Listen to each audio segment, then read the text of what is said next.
Ya lebih tua 6 tahun, jangan karena kurang duit maka tidak jadi nikah itu ya. Itu Anda jangan remehkan karena saya menemukan diri Anda di situ. Sebentar, sebentar. Bukan berarti Anda pacarnya lebih tua, enggak.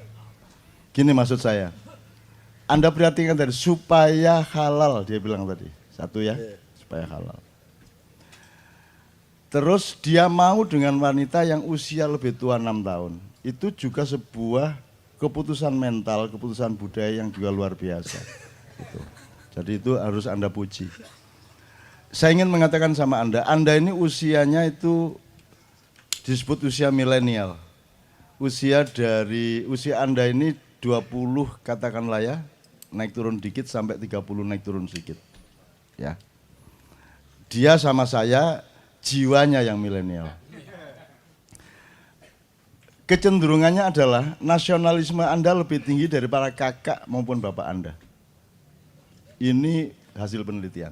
Nomor 2, kesolehan sangat penting bagi Anda. Itulah sebabnya Anda kumpul di sini dan makin banyak orang berkumpul seperti ini. Harap Anda tahu ma'iyahan di mana saja, rutin maupun tidak rutin, yang datang adalah anak-anak muda yang usia milenial itu begitu banyak. Sehingga Anda jangan terlalu mengandalkan pemerintahan sekarang sampai 5 tahun, 10 tahun ke depan. Jadi Anda harus punya, kalau mau memperjuangkan sesuatu, Anda harus tahu bahwa oke, untuk 2 tahun ke depan perolehannya paling segini. Tapi saya sudah set up untuk ada perolehan kemaslahatan yang lebih tinggi, tapi membutuhkan waktu lebih panjang. Anda harus punya paling tidak 3 jangka. Nah, yang memimpin sekarang ini adalah orang-orang usia yang sudah tidak sama-sama Anda, disiplinnya, akuntansinya, kesadarannya, kepekaannya. Mereka punya web, mereka masuk internet juga, tapi cara berpikir mereka masih pra-internet. Mereka bisa IT juga dikit-dikit, tapi cara berpikir mereka belum IT. Anda ini sudah manusia IT, Anda sudah memiliki disiplin yang agak berbeda dengan mereka. Anda lihat, pedagang-pedagang, pengusaha-pengusaha muda, entrepreneur muda, itu sekarang usianya 16, 17, 18, yang jual tahu bulat itu anak-anak sangat remaja. Jadi kita akan punya Indonesia masa depan insya Allah lebih bagus karena manusianya, satu, kesolehan penting bagi mereka. Nomor 2, nasionalismenya lebih tinggi. Nomor 3, entrepreneurship-nya lebih tinggi daripada kakak dan bapak mereka. Dan mereka inilah orang-orangnya. Jadi saya tidak menghitung yang sekarang-sekarang ini. Kalau sekarang ini kan sudah, coba yang bisa bikin puisi terlanjur judulnya. Udah apa saja kasih kata terlanjur. Tinggal kamu daftar. Ngerti nggak maksud saya? Apa wis? Bagaimana keadaanmu sekarang? Ya terlanjur. Gimana gubernurmu? Ya terlanjur. Presidenmu? Ya terlanjur. Pokoknya semua.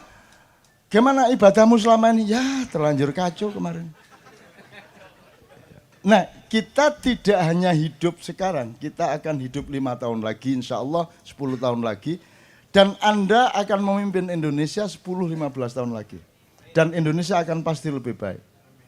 Dan mereka yang sekarang menguasai Anda tidak dengan mudah seperti mereka menguasai pemimpin-pemimpinmu hari ini.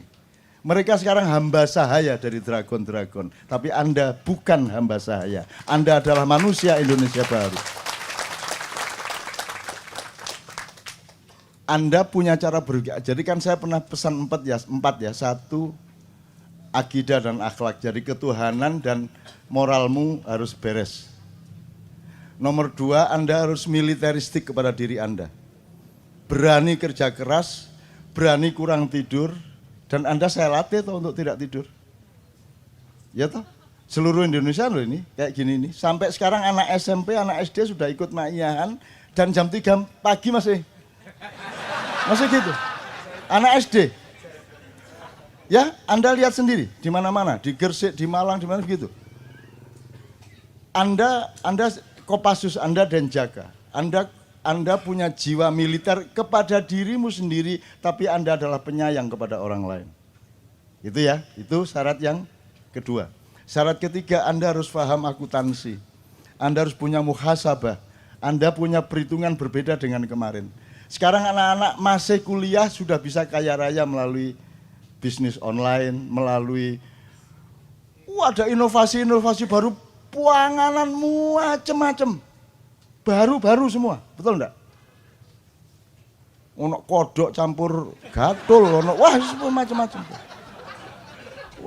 Wah makanan baru macam-macam. Itu jangan dilihat makanannya, dilihat bahwa ada gejala kreativitas baru pada anak-anak muda.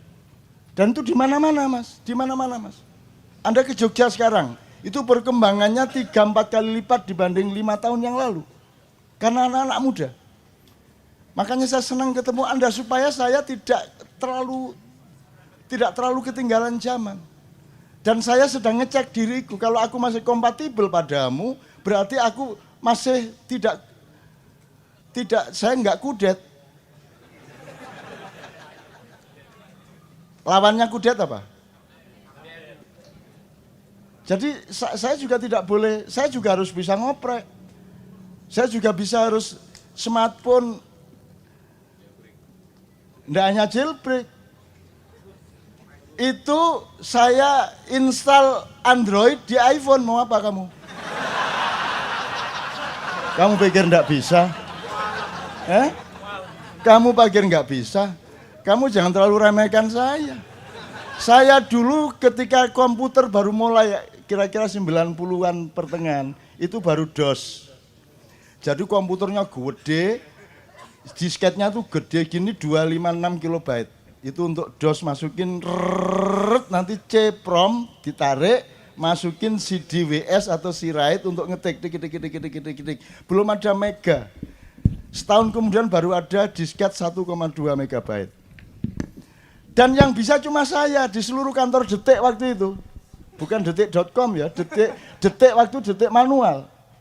Dan ini karena teman-teman enggak mau belajar, pokoknya saya yang dimintai tolong untuk booting DOS, setelah itu masukin C-Write atau Anda kan enggak pernah tahu WS sama C-Write.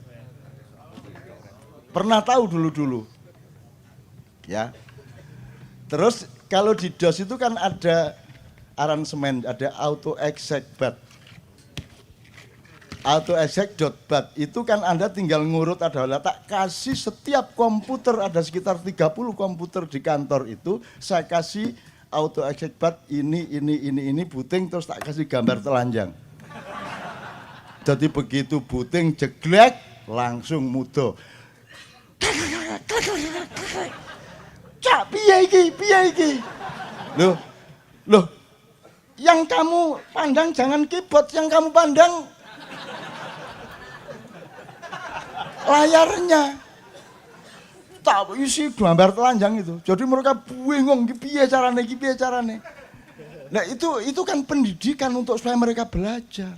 Bukan soal gambar telanjangnya. Meskipun iya juga. Tapi kan itu membuat mereka menjadi tidak betah sehingga mereka mau belajar. Artinya saya belajar terus teman-teman sekalian. Saya belajar terus sampai hari ini. Pekerjaan yang paling update sekarang saya juga belajar. Saya tidak akan pernah berbelajar. Saya seorang pembelajar gitu loh ya. Oke, jadi dari lagu Anda tadi saya optimis karena kesolehan penting untuk Anda. Maka tolong sekarang informasi tentang kesolehan ini tolong dibenahi, tolong dimatangkan, tolong diproporsionalkan. Karena sekarang kesolehan itu disalahpahami melalui simbolisme. Bahwa kesolehan itu adalah orang yang rajin sholat, benar juga tapi tidak cukup. Kesolehan adalah orang yang pakai baju koko. Kesolehan adalah orang yang pakai peci dan seterusnya. Oke, itu indikator kesolehan, tapi kesolehan sebenarnya harus dicek melalui empirisme, pengalaman, dan bukti-bukti sosial dari perilakunya, kan begitu. Jadi kesolehan tolong dipelajari, soleh itu apa? Dalam Quran ada soleh, kan artinya baik. Sedangkan baik dalam Al-Quran ada soleh, ada khair, ada birrun, ada ma'rufun. Itu ada proporsinya masing-masing, tolong dipelajari supaya Anda menjadi soleh secara benar. Sekarang ini sedang populer sejak tahun 90-an itu ada dibedakan antara kesolehan pribadi dan kesolehan sosial. Ini menurut saya juga ya ndak menyesatkan, cuman ya ndak proporsional lah. Ndak ada kesolehan pribadi tok, ndak ada. Kalau kesolehan pribadi tok itu ndak soleh namanya. Kalau kesolehan itu dia ya individual ya sosial kan begitu. Ndak bisa kok sendirian, ndak bisa. Gitu loh teman-teman sekalian. Ndak bisa cinta Tuhan tidak cinta istri itu ndak bisa. Masa Anda ada yang mengatakan kalau perlu selama Ramadan jangan ketemu manusia, kita hanya ketemu Allah. Ada yang mengatakan begitu? Ada toh? Gendeng arek. Bagaimana mungkin engkau gimana? Masa engkau ketemu Allah tidak ketemu manusia? Emang Allah siapa sehingga kamu lupa pada manusia? Allah tersinggung kalau engkau ketemu Allah dan kamu lupa pada manusia. Hei, manusia itu ciptaanku. Kenapa engkau datang kepadaku dan melupakan ciptaanku? Enggak bisa. Kita lihat daun aja ketemu Allah. Lihat Allah ketemu manusia, lihat Allah ketemu sungai. Kan begitu. Tidak bisa. Khusyuk itu enggak ingat apa-apa gitu. Hanya Allah tok gitu. Nek Allah aku tak gudo kan. Moh aku. Raimu kayak ngono moh aku. Enak aja, ndak bisa. Engkau cinta Allah, aplikasinya adalah engkau cinta kepada makhluk-makhluknya dong. Nggak bisa, itu dialektis. Nggak mungkin kau ketemu Allah tanpa Rasulullah dan umat manusia. Nggak mungkin kau melihat manusia tanpa ingat Allah. Itu merupakan tunggal. Loro-loro ning atunggal, telu-telu ning atunggal gitu kalau bahasa Jawanya. Gitu ya teman-teman. Jadi kehusukan ini jane piye coba itu dipelajari. Apa nggak ingat apa-apa kecuali Allah? Atau justru kita membawa seluruh kegelisahan kita mengenai dunia dan manusia kepada Allah, itu khusyuk. Yang mana?